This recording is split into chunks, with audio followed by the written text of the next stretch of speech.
കഥ ഭർത്താവ് ഭാഗം 3. 6 നിലകളിൽ അത്യാധുനിക രീതിയിൽ തീർത്ത ആ ഹോസ്പിറ്റൽ സമുച്ചയത്തിന് മുന്നിലൂടെ തുടങ്ങി ഇടതുഭാഗം ചേർന്ന് പോകുന്ന റോഡ് ചെന്ന് നിൽക്കുന്നത് ആശുപത്രിയിലേക്ക് വരുന്ന വാഹനങ്ങൾ നിർത്തിയിടാനുള്ള പാർക്കിംഗ് ഗ്രൗണ്ടിലാണ്. വിശാലമായ വളപ്പിനോട് ചേർന്നാണ് സ്കാനിംഗ് റൂമും ലാബും പ്രവർത്തിക്കുന്നത്. ഹോസ്പിറ്റലിനുള്ളിൽ 2ാം നിലയിൽ നിന്നും റോഡ് മുകളിലൂടെ ഒരു മേൽപ്പാലത്തിൻ്റെ മാതൃകയിൽ നിർമ്മിച്ച് നടപ്പാതെയാണ് ഹോസ്പിറ്റലിനെ ലാബുമായി ചേർത്ത് നിർത്തുന്നത്. വൈകുന്നേരം 5:30 മണിയോട് അടുത്ത നേരം. പതിവിലും 15 മിനിറ്റോളം താമസിച്ച് ആണ് ഇന്ന് ശ്രീലേഖ ഡ്യൂട്ടി തീർത്ത് ഇറങ്ങുന്നത്.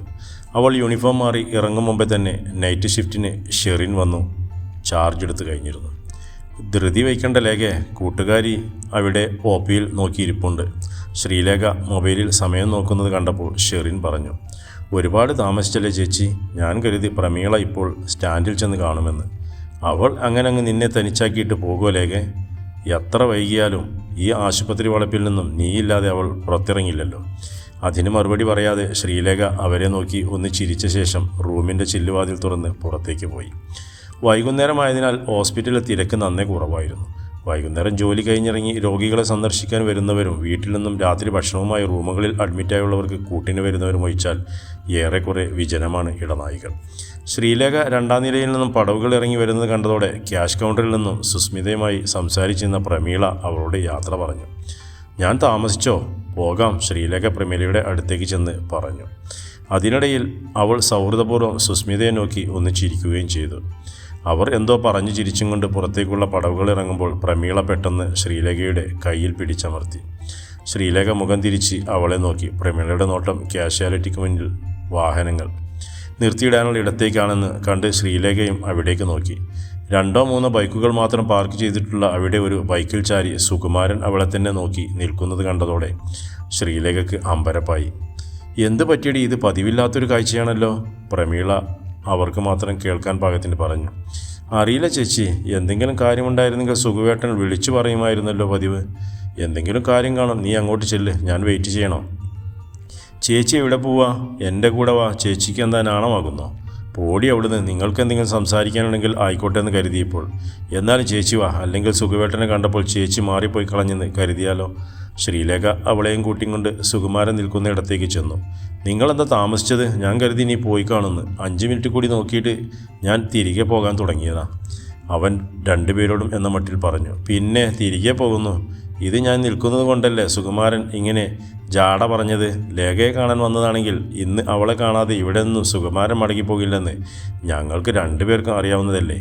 സുകുമാരൻ അത് കേട്ട് അഭിമാനത്തോടെ ശ്രീലേഖയെ നോക്കി. എനിക്ക് നിന്നോടുള്ള സ്നേഹം എന്തോരമുണ്ടെന്ന് ഈ പറഞ്ഞതിൽ നിന്ന് വ്യക്തമല്ലേടി എന്നായിരുന്നു ആ നോട്ടത്തിൻ്റെ അർത്ഥം. ശ്രീലേഖ ചിന്തിച്ചത് മറ്റൊന്നാണ്. സുഖുവേട്ടൻ തന്നെ കാണാനായി ഇവിടെ വന്ന് കാത്തു നിൽക്കണമെന്നുണ്ടെങ്കിൽ എന്തോ ഗൗരവമുള്ള കാര്യം നടന്നിട്ടുണ്ട് എന്നാണ് അതിൻ്റെ അർത്ഥം. ഞാൻ നിൽക്കണോ അതോ പോണോ? പ്രമീള കുസൃതിയോടെ സുകുമാരനെ നോക്കി.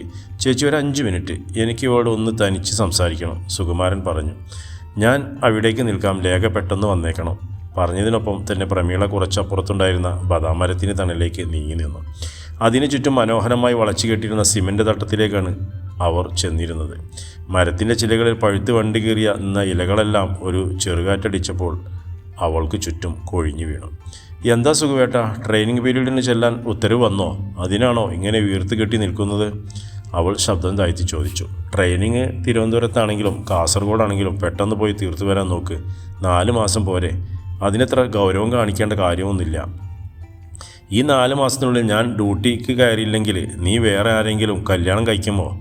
അവൻ പെട്ടെന്ന് ചോദിച്ചു. എന്തോ പ്രതീക്ഷിക്കാത്തത് കേട്ടതുപോലെ ശ്രീലേഖ അവനെ അമ്പരന്ന് നോക്കി. ഇത് ചോദിക്കാനാണോ സുഖവേട്ടൻ വന്ന് ഇവിടെ കാത്തു നിന്നത്? എന്നാൽ ഞാൻ പോയേക്കുവാ. അതിനെൻ്റെ കയ്യിൽ മറുപടിയില്ല സുഖവേട്ട. അതിന് എൻ്റെ മുമ്പിലല്ല, മറ്റുള്ളവരുടെ മുമ്പിൽ മറുപടിയില്ലാതെ ആവാതിരിക്കാനാ ഞാൻ നിന്നെ കാണാൻ വന്നത്. എന്താ സുഖവേട്ട, എന്താ കാര്യം? ഇങ്ങനൊന്നും സുഖവേട്ടൻ ഇതുവരെ എന്നോട് സംസാരിച്ചിട്ടില്ലല്ലോ. ശ്രീലേഖയുടെ നെറ്റി ചുളിഞ്ഞു. അത് നിന്നോട് സംസാരിക്കേണ്ട സമയമായി എന്ന് ഇപ്പോൾ തോന്നി. അവൻ്റെ നോട്ടം അവളുടെ മുഖത്തല്ലായിരുന്നു.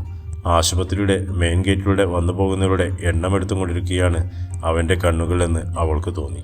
എന്തെങ്കിലും മനസ്സിലുണ്ടെങ്കിൽ തുറന്നു പറയണം സുഖേട്ട. സുഖേട്ടൻ മനസ്സിൽ എന്തു വെച്ചും കൊണ്ടാണ് സംസാരിക്കുന്നത് മനസ്സിലാക്കാനുള്ള കഴിവൊന്നും എനിക്കില്ല.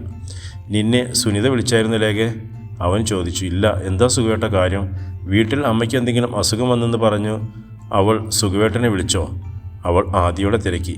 നീ ഉദ്ദേശിക്കുന്നതുമല്ല കാര്യം. കുറച്ചു മുമ്പ് സുനിത എന്നെ വിളിച്ചറിയിച്ച കാര്യം അവൻ ശ്രീലേഖയോട് പറഞ്ഞു. ഇങ്ങനെയൊരു കാര്യത്തെപ്പറ്റിയുള്ള സൂചനയെ അമ്മ എനിക്ക് തന്നില്ലല്ലോ. ഇങ്ങനെ ചില ആലോചനകൾ നടന്നുണ്ടെങ്കിൽ ആ വിവരം ആദ്യം അറിയേണ്ടവൾ ഞാനല്ലേ? എന്നോട് ചോദിച്ചിട്ട് വേണ്ടേ അമ്മ ഇതിന് തുടക്കമിടാൻ? നീ അറിഞ്ഞാൽ മുളയിലെ ഇത് നുള്ളിക്കളഞ്ഞാലോ എന്ന് തോന്നിയിരിക്കും. അമ്മയ്ക്ക് സമയമാകുമ്പോൾ തനിയെ അറിഞ്ഞോട്ടെ എന്ന് കരുതിയിരിക്കും. എന്ത് വിഡ്ഢിത്തമാ സുഖുവേട്ടൻ പറയുന്നത്? സുനിത അറിഞ്ഞാൽ അവൾ എന്നോട് ഇക്കാര്യം പറയുമെന്ന് അമ്മയ്ക്ക് മനസ്സിലാക്കാനുള്ള കഴിവില്ലേ? അതവിടെ നിൽക്കട്ടെ. സുനിത എനിക്കൊരു സൂചന തന്നിട്ടുണ്ട്. ഒരിക്കലും നിൻ്റെ അമ്മ നമ്മുടെ ബന്ധത്തെ അനുകൂലിക്കില്ലെന്ന്. അങ്ങനെ വന്നാൽ നീ എന്തു ചെയ്യും? എനിക്കതിന് വ്യക്തമായൊരു മറുപടി ഇപ്പോൾ കിട്ടണം. നീ അത് പറയാതിരുന്നാൽ ശ്രീലേഖ എൻ്റെ മനസ്സിൻ്റെ സമാധാനം മുഴുവൻ നശിച്ചു പോകും. സുഖുവേട്ടൻ എന്തിനാ ഇങ്ങനെ വിഷമിക്കുന്നത്? നമ്മൾ തമ്മിൽ പറഞ്ഞിട്ടില്ലെങ്കിലും സുഖുവേട്ടന് അറിയില്ലേ? സുഖുവേട്ടനല്ലാതെ മറ്റൊരാൾ എൻ്റെ കഴുത്തിൽ താലി കെട്ടില്ലെന്ന്. അതൊരു വിശ്വാസമല്ല സുഖുവേട്ട. നമ്മൾ അന്യോന്യം പുലർത്തി പോരുന്ന ദൃഢമായൊരു വിശ്വാസം. നിൻ്റെ ആ വിശ്വാസത്തിന് ഇളക്കം തട്ടിയിട്ടുണ്ടോ എന്ന എൻ്റെ പേടി. നിനക്കതിന് കഴിഞ്ഞില്ലെങ്കിലും ചിലപ്പോൾ എൻ്റെ അമ്മയ്ക്ക് അതിന് സാധിച്ചെന്ന് വരും. മനുഷ്യൻ്റെ മനസ്സല്ലേ, അപ്പോൾ എപ്പോൾ മാറുമെന്ന് പറയാൻ പറ്റില്ലല്ലോ. ഇത്ര നാളായിട്ടും സുഖുവേട്ടൻ എന്നെ മനസ്സിലാക്കാൻ കഴിഞ്ഞിട്ടില്ലേ സുഖുവേട്ട? സുഖുവേട്ടൻ ഇപ്പോൾ വിളിച്ചാലും ഞാൻ കൂടെ ഇറങ്ങിപ്പോരാൻ തയ്യാർ. വിളിക്കേണ്ട, എൻ്റെ ഈ കൈയൊന്ന് ചേർത്ത് പിടിച്ചാൽ മതി. ഞാൻ വരട്ടെ സുഖുവേട്ടൻ്റെ കൂടെ ഇപ്പോൾ? ഈ നിമിഷം ഞാൻ പോന്നോക്കട്ടെ സുഖുവേട്ട? എനിക്കൊരു ജീവിതമുണ്ടെങ്കിൽ ഈ സ്നേഹത്തിനപ്പുറമൊന്നും വേണ്ട. അവൻ്റെ കണ്ണുകളിൽ ആയിരമാലകൾ ആർത്തിരമ്പുന്നത് അവൾക്ക് കാണാമായിരുന്നു.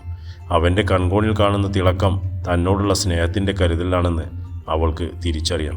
കൈകൾ ഉയർത്തി അവൻ്റെ കവിളിലൊന്ന് തൊടാൻ അവളും ഉള്ളം കൊതിച്ചു. പക്ഷേ ആവുന്നില്ല. സാഹചര്യം മോശമാണ്.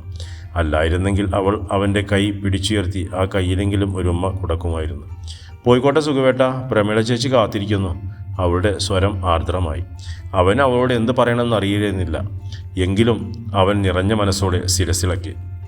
അവൻ്റെ മനസ്സിൽ എന്തോ ഒരു വിശ്വാസം ഇരട്ടിച്ചിട്ടുണ്ടെന്ന് അവൾക്ക് തോന്നി. ശ്രീലേഖ പ്രമീളയുടെ അടുത്തേക്ക് പോകാനായി നടക്കുമ്പോഴാണ് ഒരു ആംബുലൻസ് സൈറൺ വയ്ക്കിക്കൊണ്ട് ചീറിപ്പാഞ്ഞ് അവൾക്ക് മുന്നിലൂടെ ചെന്ന് കാഷ്വാലിറ്റിയിൽ മുന്നിൽ നിന്നത്. വീൽ ചെയറുമായി സ്റ്റാഫുകൾ ആംബുലൻസ് പിന്നാലേക്ക് ഓടിച്ചെല്ലുന്നത് അവൾ കാണുന്നുണ്ടായിരുന്നു. ആക്സിഡൻ്റ് ആണെന്ന് തോന്നുന്നു അല്ലേ ചേച്ചി? തൻ്റെ അടുത്തേക്ക് വന്ന പ്രമീളയോട് അവൾ പറഞ്ഞു. ആംബുലൻസിൻ്റെ പിൻവശത്ത് ഡോറുകൾ തുറക്കപ്പെട്ടതോടെ അടിമുടി ചോരയിൽ കുളിച്ച 2 രൂപങ്ങളെ പുറത്തേക്ക് ചാടിയിറങ്ങുന്നു.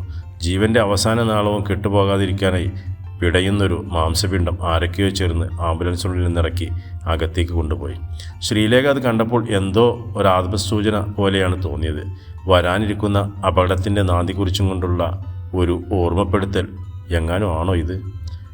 അവർ നോക്കി നിൽക്കെ അവർക്ക് മുൻപിലൂടെ സുകുമാരൻ മെല്ലെ ബൈക്ക് ഓടിച്ചും കൊണ്ട് പുറത്തേക്ക് പോയി.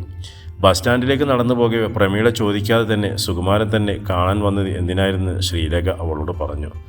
സൂക്ഷിച്ചോണേ, നീ പെറ്റമ്മയ മുമ്പിൽ നിൽക്കുന്നത്. ചിലപ്പോൾ നമ്മൾ പെൺമക്കൾ തളർന്നു പോയെന്നിരിക്കും.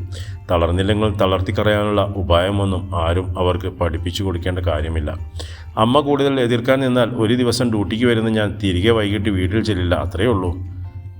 ആരൊക്കെ എന്തൊക്കെ ബുദ്ധിമുട്ടുകൾ കാട്ടിയാലും എനിക്കുള്ള ഒറ്റ മറുപടി ഇതാണ് ചേച്ചി.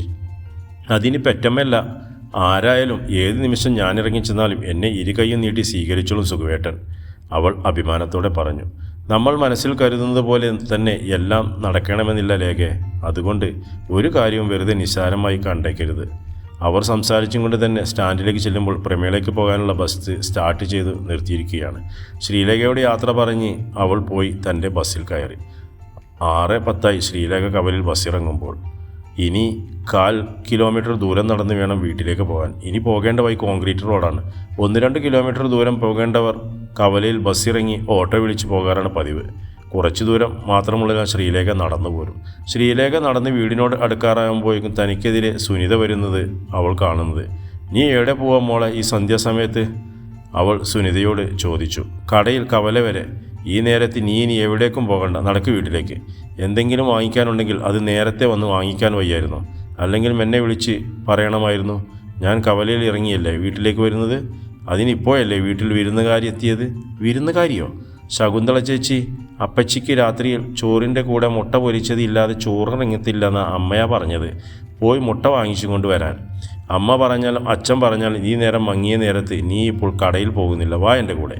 മുട്ട പൊരിച്ച് ഇല്ലാത്ത അപ്പച്ചിക്ക് ചോറിറങ്ങുമോ എന്നൊന്ന് നോക്കണമല്ലോ. നടക്ക് വീട്ടിലേക്ക്. അവൾ സുനിതയെ പിടിച്ചു നടത്തി വീട്ടിലേക്ക് കൊണ്ടുപോന്നു. അവർ ചെന്ന് കയറുമ്പോൾ സിറ്റൗട്ടിൽ വെറും നിലത്ത് കാല് നീട്ടി ഇരിക്കുകയാണ് ശകുന്തള അപ്പച്ചി. 60 വയസ്സോളം പ്രായമുള്ള മുടിമുക്കാലിൽ ഏറെയും നിരച്ച അവർ അഴിഞ്ഞുലഞ്ഞ മുടി ഉച്ചിയിൽ വാരിക്കെട്ടി വെച്ചിരിക്കുകയാണ്. ഏതു നേരവും തൃപ്തി വരാത്ത ഒരു ഭാവം അവരുടെ മുഖത്ത് കാണാം. നീ എന്താടി പറന്നു പോയിട്ട് വന്നോ? ഇപ്പോൾ നീ ഇവിടെ നിന്ന് എങ്ങോട്ട് ഇറങ്ങിയതല്ലേ ഉള്ളു പെണ്ണെ? ശകുന്തള അവളുടെ കയ്യിലേക്ക് നോക്കിക്കൊണ്ട് ചോദിച്ചു. അവൾ കടയിൽ പോയില്ല ചേച്ചി. ഈ നേരത്തെ അവളറ്റയ്ക്ക് കടയിൽ പോകുന്നത് ശരിയല്ല. ഞാൻ പറഞ്ഞു പോകണ്ടെന്ന്. ഈ നേരത്ത് അവൾ വിളിച്ചാൽ വിളി കേൾക്കുന്ന ദൂരത്തുള്ള ഈ കടയിൽ നിന്ന് പോയിട്ട് വന്നാൽ നിന്റെ അനിയത്തി എന്താടി ഭൂതം പിടിച്ചോണ്ട് പോകുമോ? ഇത് കൊള്ളാമല്ലോ. ഭൂതവും പ്രേതവും ഒന്നും പിടിച്ചോണ്ട് പോകില്ല. ഈ നേരത്ത് അവളൊറ്റയ്ക്ക് പോകേണ്ടെന്ന് ഞാൻ പറഞ്ഞുള്ളൂ. എന്നാൽ പിന്നെ നിനക്ക് ഇങ്ങോട്ട് വരും വഴി 2 മുട്ട വാങ്ങിക്കൊണ്ട് വരാൻ വയ്യായിരുന്നോ? അത് അപ്പച്ചിക്ക് നേരത്തെ പറയാൻ വയ്യായിരുന്നോ? ഞാൻ വാങ്ങിക്കൊണ്ട് വന്നതിനെല്ല മുട്ട പൊരിച്ചത് കൂട്ടാതെ അപ്പച്ചിക്ക് ചോറിറങ്ങുമോ ഇല്ലയോ എന്ന് ഞാൻ ഒന്ന് നോക്കട്ടെ. ഇവിടെ ചോറിനാണെങ്കിൽ 3-4 കൂട്ടം കറി കാണും. തൽക്കാലം അതുകൊണ്ട് അഡ്ജസ്റ്റ് ചെയ്താൽ മതി അപ്പച്ചി. മുട്ട പൊരിച്ചത് കിട്ടിയില്ലെങ്കിൽ അപ്പച്ചിയുടെ തൊണ്ട കുത്തുമോളെ. അതുകൊണ്ടില്ലെങ്കിൽ അപ്പച്ചി പച്ചച്ചോറ് പോലെ തിന്നു. ഇന്നും ഒറ്റ ദിവസത്തേക്ക് തൊണ്ടയോട് കുത്തണ്ട എന്ന് പറ അപ്പച്ചി. ഒരു ദിവസമൊക്കെ കുത്താതിരിക്കാൻ ഏത് തൊണ്ടയ്ക്കും അറിയാം. അവിടെ ഞാൻ ഡ്രസ്സൊക്കെ മാറി കുളിച്ചിട്ട് വരട്ടെ. അവൾ ശകുന്തള അപ്പച്ചിയുടെ ശിരസിൽ ഒന്ന് തഴുകിയിട്ട് അകത്തേക്ക് പോയി. അവൾ പോയ വഴിയെ നോക്കിയിരുന്ന ശേഷം അവർ അറിയാതെ ഒന്ന് ചിരിച്ചും കൊണ്ട് ശിരസിളക്കി. തുടരും കഥയുടെ അടുത്ത ഭാഗം.